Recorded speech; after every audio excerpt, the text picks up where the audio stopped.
Now that we've got Ian Cunningham as our new general manager, I thought I would spend the first part of today talking a little bit about some free agency targets. Welcome in, Falcons fans, to Falcons Today by Chat Sports. My name is Moose. Shout out to my girl, Carrie, over here, kind of perfectly surmising what Ian Cunningham's opening press conference was all about. Cunningham said that his first goal is to build through the trenches for the Atlanta Falcons. I love that. And step number 2 would be to draft, develop, and retain players for the Atlanta Falcons. I'm loving what I'm hearing so far from Mr. Cunningham. So I know draft targets and draft talk will be huge. I'm not denying that. We're going to cover that in its entirety. However, free agency comes first. So we're going to spend today's show talking about some free agent targets that Ian Cunningham could bring to Atlanta. Now, I want to start off by saying this. The players that I have listed on this list, no pun intended, are all prior connections to either Ian Cunningham or Kevin Stefanski, or they're just really good players. So there's not a lot of in between there. Before we get started, though, here's what I need you to do. We need new Falcons fans that have never seen this show to join the Falcons Today family. Help us get up to 51,000 subscribers on the channel. So if you haven't done so already, make sure you hit that little share icon. Let's see if we can get 30 shares today. 30 new Falcons fans to join Falcons Today. Do me a favor, click that little arrow icon and send it to a Falcons fan in your life. Let's start the list. Greg Newsome on the defensive side of the ball, cornerback currently for the Jacksonville Jaguars, but most recently, or previously before that, was with the Cleveland Browns. Newsome's one of those players that has first-round talent, has definitely not lived up to the first-round talent that he was drafted at by the Cleveland Browns. However, I will say a lot of that is because Cleveland's not good at developing players. So I think you could just take that for what it's worth. But for the most part, between two teams this year where he started with Cleveland and then got traded to the Jacksonville Jaguars, it wasn't an awful year.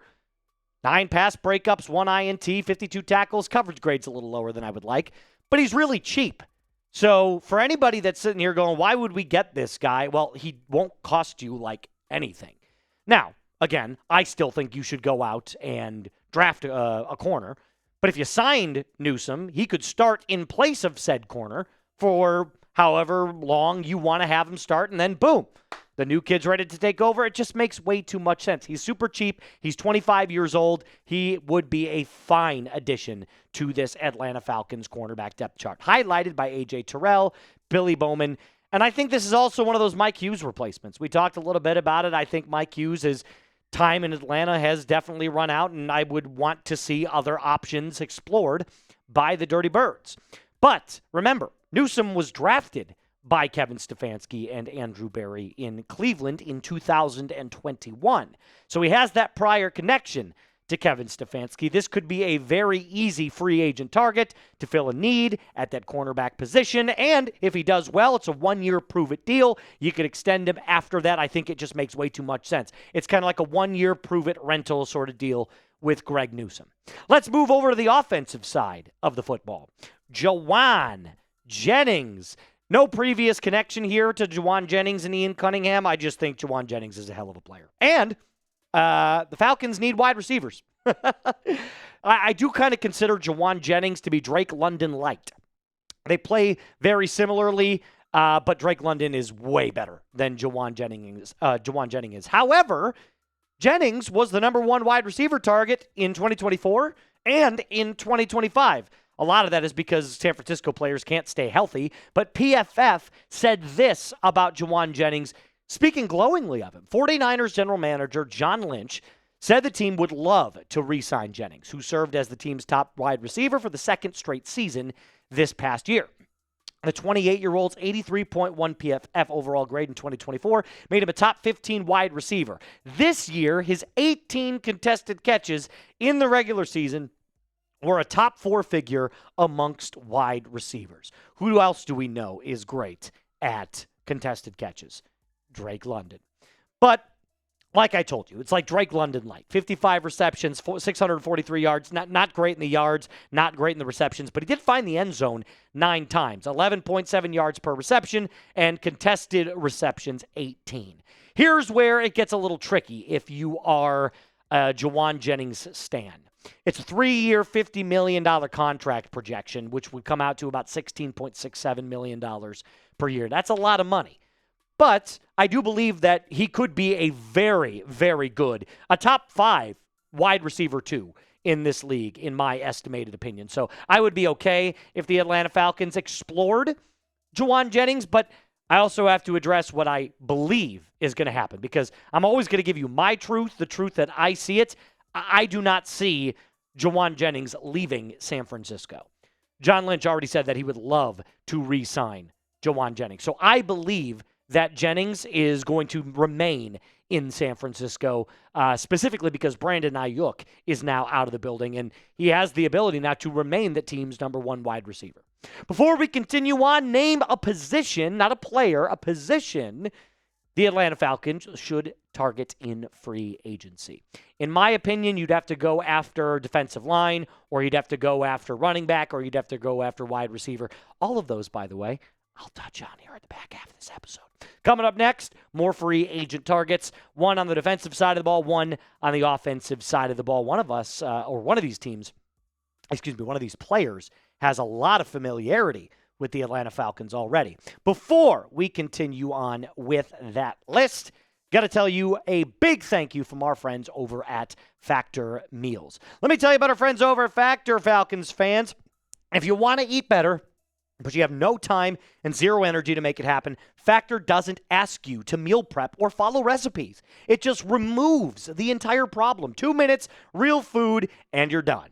Choose from 100 rotating weekly meals, including lean proteins, colorful veggies, whole food ingredients, healthy fats, and the stuff you'd make if you had the time. You get quality, functional ingredients, always fresh, never frozen, ready in 2 minutes, no prep, no cleanup, no mental load, just meals that fit your goals and your schedule. So do Uncle Moose a favor. Head on over to factormeals.com/FalconsChat50off and use code FalconsChat50off to get 50% off your first Factor box plus free breakfast for 1 year.